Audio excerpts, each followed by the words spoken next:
Hi Scorpio, welcome po sa ating channel at ito ay inyong daily kabay tarot reading for October 25, 2024. Please be reminded kung naka-resonate kayo, comment down. Kung hindi kayo naka-resonate, ibigay niyo po sa iba kasi channel reading po ito.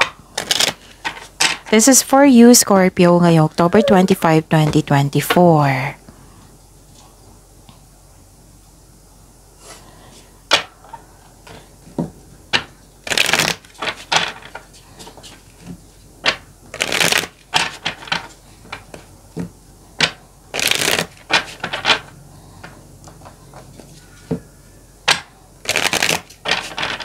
Para po ito sa inyo Scorpio ngayong October 25, 2024. Maraming salamat po sa inyong patuloy na suporta at maraming salamat din po sa mga hindi nag-skip ng ads. Gamitin ang reading na ito bilang gabay lamang sa mga hindi pa nag-subscribe. Subscribe na po kayo at click bell notification para malaman nyo na may bago tayong video. Para sa mga gustong magpa-reading po, may lumabas dyan sa screen nyo ngayon. Panoorin nyo po at sundin ng instruction. Calling the attention sa mga suki ko dito na Scorpio. Open na po ang inyong Madikabay Tarot reading for October 2024. May 6 months from now reading tayo at love life reading po. So message me for schedule Scorpio. Maraming salamat po. Spirits Guide, mga ganap po para kay Scorpio ngayong October 25, 2024. I need 3 cards po.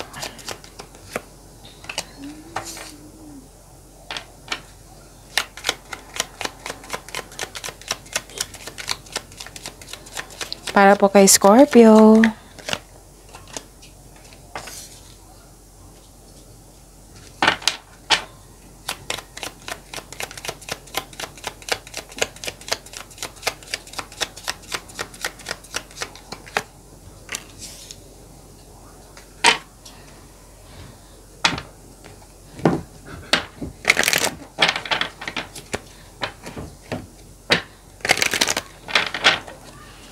Spirits Guide, mga mensahe pa para kay Scorpio ngayong October 25, 2024. I need 2 cards po. Message na po para kay Scorpio. I need 2 cards po.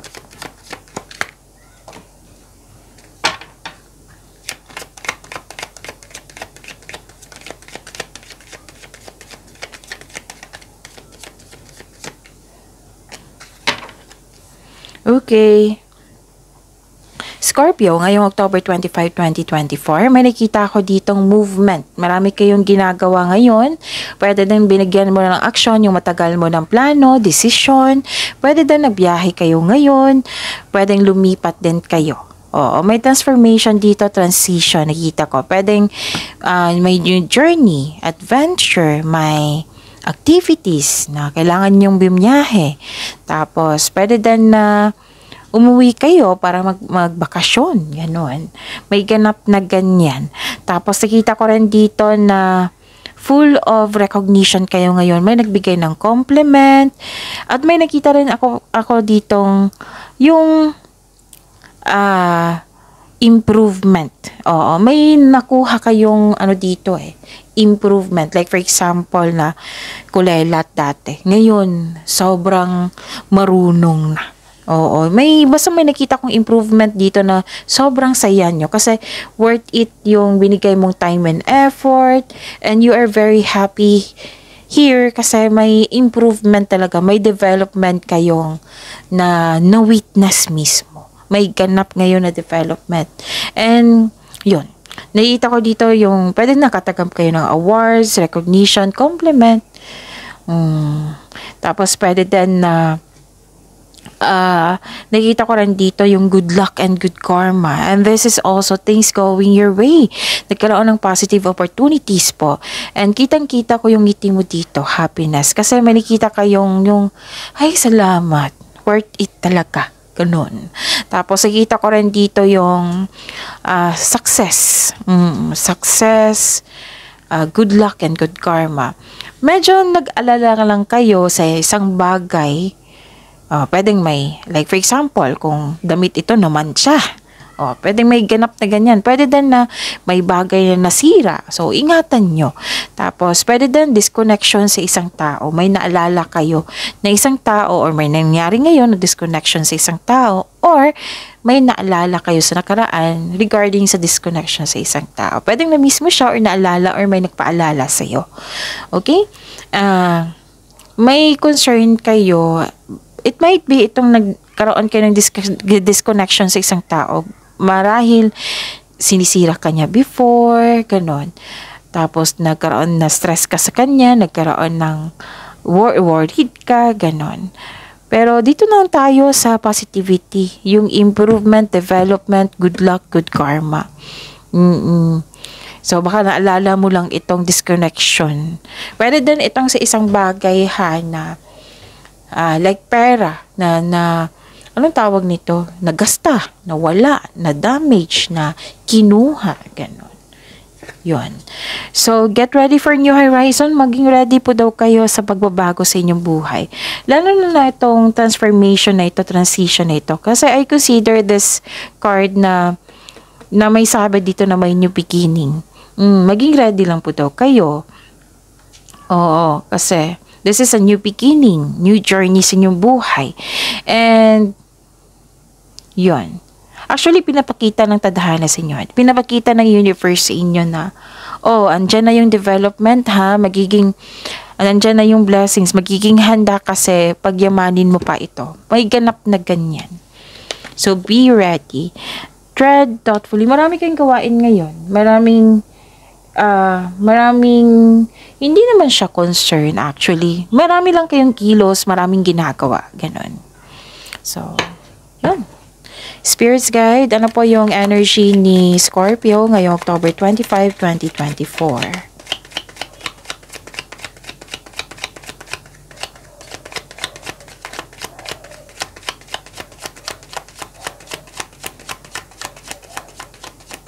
Energy po ni Scorpio. The clarification of this card po.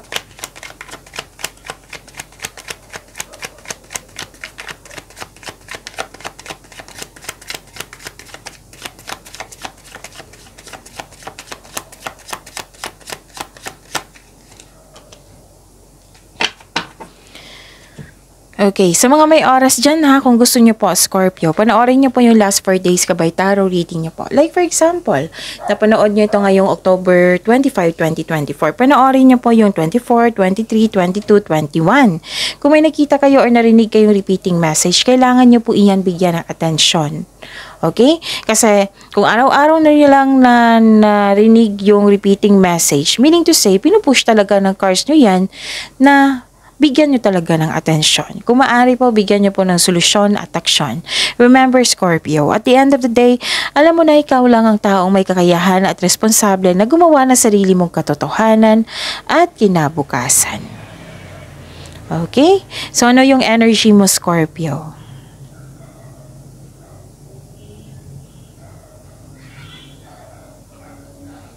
Okay. Kung noon nagkaroon ng conflict, argument, pwedeng nangyari na talaga tong disconnection na ito yung paninira. Oo, nangyari na. Ngayon, na-release mo na. Na-let go mo na yung grudges, yung sama ng loob. Na grudges, and anong tawag dito, sama ng loob, nirelease mo na. Actually, may gustong bumalik sa inyo or naalala mo talaga yung nangyari sa nakaraan. Mag-ingat kayo kasi may nakita ko ditong isang tao na may gustong kunin sa'yo. Kaya mag-ingat lang po. So, yun. Nag-make move ka na. May pagpatawad na mangyari. Pwedeng hindi mo siya kausap. Pwedeng pinatawad mo siya through your mind and heart para sa peace of mind mo. Pinatawad mo yung sarili mo, pinatawad mo yung sitwasyon para sa peace of mind mo. So this is very good kasi this is acceptance and forgiveness. May ganap na ganyan. And this is releasing all grudges in order to move forward. May pagpatawad na mangyayari po. And nakikita ko rin dito yung disiplina mo sa paghahawak sa pera, pag-aalaga mo sa pera. Nakikita ko dito. You're building stability. You're conserving resources. Yung posibleng may regalo, alok, or pamanang parating sa inyo. Kitang-kita ko yung hard work dito. Vinavalue mo ang pera at hindi ka madamot at the same time. Financial stability, nakita ko dito. And this card asks you na magtipid po daw kayo at ingatan talaga ang naipon. Alam nyo ba, sa pagkakaroon ng disiplina nito, this will lead you to have a financial abundance and personal growth. Okay? Bigyan din ng panahon ang iyong sarili. Kumbaga, pamper yourself. Deserve mo ito. Ilan sa inyo magtatrabaho sa abroad or nagtrabaho sa abroad? Conservative kayo sa money at investment nyo ngayon. Gusto mo magkaroon ng financial security, kaya mas focus ka ngayon sa trabaho po. You're saving money for your future or specific goal, kaya sobrang ingat ka sa kaperahan mo. So this card serves as a reminder na be generous, since giving to others brings more prosperity to your life. Yun. So, this is building stability, conserving resources. You're creating stability also. So, ang ganda. Spirit's Guide, career and money po ni Scorpio ngayong October 25, 2024. And the clarification of this card po.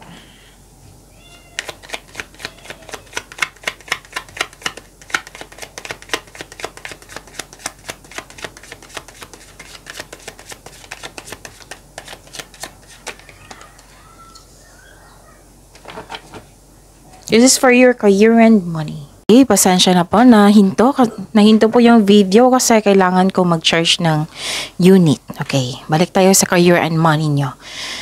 Scorpio. Nakikita ko dito na may celebration, special event. Nag-attend kayo. Pwedeng may ganap talaga dyan na sa trabaho mo, celebration. Or nag-attend kayo ngayon ng special event. Na may nakita ko dito na kailangan gumasta para kasi may a-attend kayo ng special event, ganun.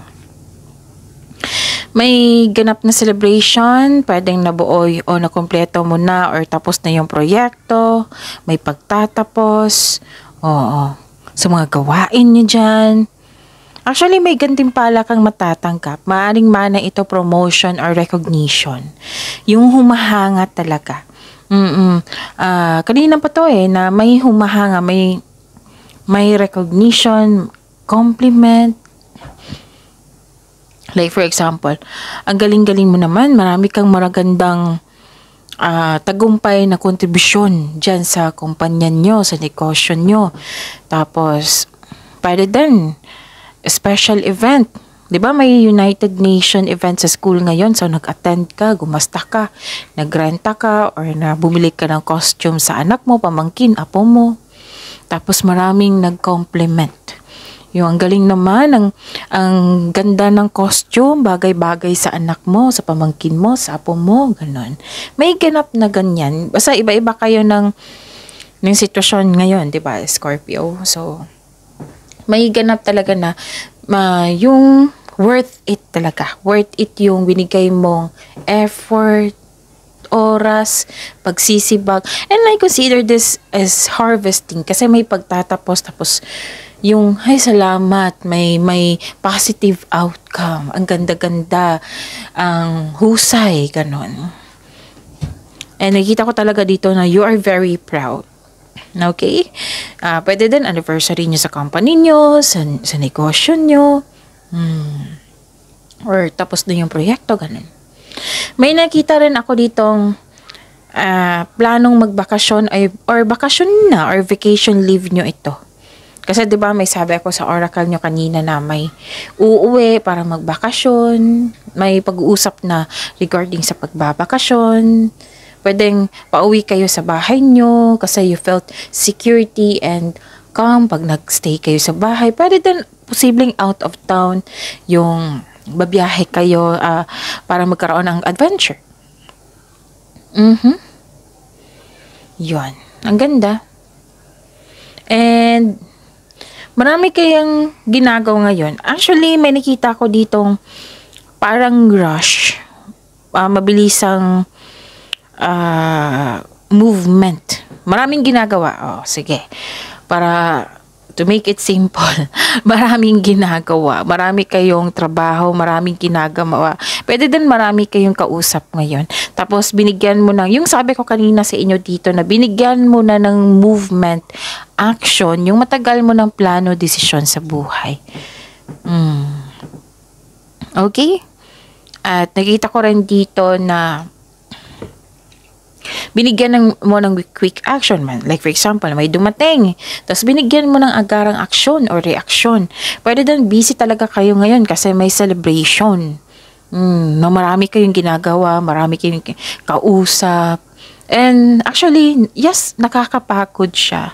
Pero hindi siya as in pagod. Nakakapagod siya pero mas nangingibabaw yung happiness mo. Which is the clarification of your card here. Tingnan nyo. Isa o maraming alok o idea ang darating sa iyo. Busy ka ngayon sa iyong trabaho? Sa iyong mga ginagawa? May parating na exciting new opportunities. Financial stability, nagkaroon ng abundance sa kaperahan mo ngayon. Ang ganda. So, yun. At, okay, meron pa. Spirits guide. This is your love life, ha? Self-love, partnership, and romance. And the clarification of this card po.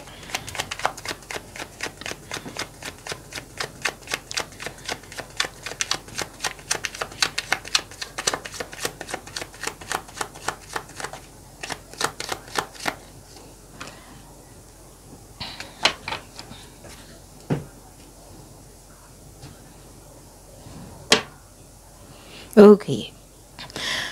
This is about your love life, self-love, partnership, and romance. Tapos, okay. Maraming salamat po sa patuloy na tiwala, suporta sa ating channel, at maraming salamat din po sa mga hindi nag-skip ng ads.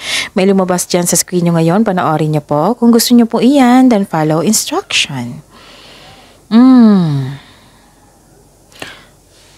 Okay.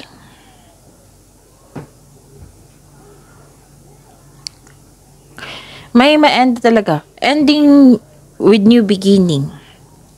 Tapos may pagbabago, right? Pinag-ready kayo sa pagbabago dito. Get ready for the new horizon. May pagbabago talaga. Na pumasok na kayo sa new pagbabago. Tapos hindi kayo handa sa pagbabago na ito.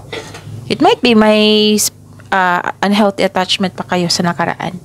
Pwede din na, kung gagawa po daw kayo ng plano dito, siguraduhin nyo po daw na magkaroon ng konkretong plano. Kasi parang nagkaroon ng delay dito na hindi ka makapag-decide.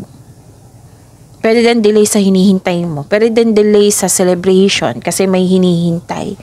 Or, hindi ka makapunta or nakapunta ka dito Pero nagkaroon lang talaga ng delay sa celebration. Pwedeng natagalan na, like for example, program ito. Kasi may special event dito, program ito.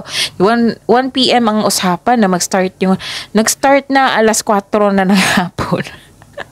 Oo, so kailangan nyo ng habaan yung pasensya nyo. So,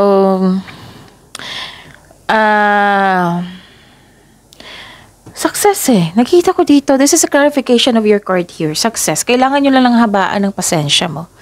You deserve this success. Sabi po ng card nyo po. So, yun. Actually, may ganap talaga. May ganap talaga na celebration dyan. Celebration dito sa career and money nyo. Celebration din dito. May celebration na ganap dyan. Sorry, anniversary, pagtatapos. Basta may celebration dyan. May success na naganap. Na kailangan mo lang habaan yung pasensya mo. Yun. Kailangan ng habaan ng pasensya dito. Pagtanggap sa pagbabago. So, you deserve this success. Mismo ang card na nagsabi dito, deserve mo maging successful in life. Ano pa?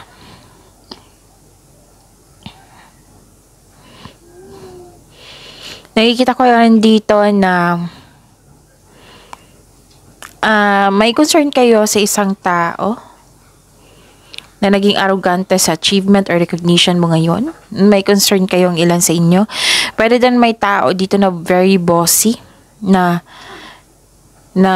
yung nagrereklamo siya na gusto niya masunod ang gusto niya. Ganun. Yung concern mo sa kanya, ano ba to? Ang bossy mo. Ganun. Yung like for example, may demand siya. May demand siya na kailangan masunod yun. Or dalawang card na po nagsabi dito na hindi ka satisfied sa completion ng ginagawa mo ngayon. Be happy sa success na na-achieve mo. Kung hindi ka satisfied sa completion ng project mo, then may susunod pa naman, 'di ba? So, improvement for sure, sa susunod yan, may improvement na. Kasi may ideas kayo na may idea pa kayo kung paano pa magkaroon ng development or improvement. So, may susunod pa naman. So, focus kayo sa celebration ngayon, sa success na nangyari ngayon. You deserve this success, sabi nga ng card nyo. Opa. And consider mo itong biyayang natanggap mo, i-celebrate nyo by expressing gratitude and generosity. Actually, kitang-kita ko naman dito yung success mo. Na nagkaroon na lang dissatisfaction, may gusto pa kayong i-apply, ganoon. Actually, abundance nakikita ko dito Yes. So, yun. May gusto kang ganap, marami kang ideas na gusto nyong magganap pero hindi siya nangyari ngayon. Kasi may mga dahilan. Pero celebration, matutuloy ito. Okay? So yan, pagyamanin nyo yung blessings na binigay sa inyo. Ang dami dito, Scorpio. See you tomorrow, Scorpio.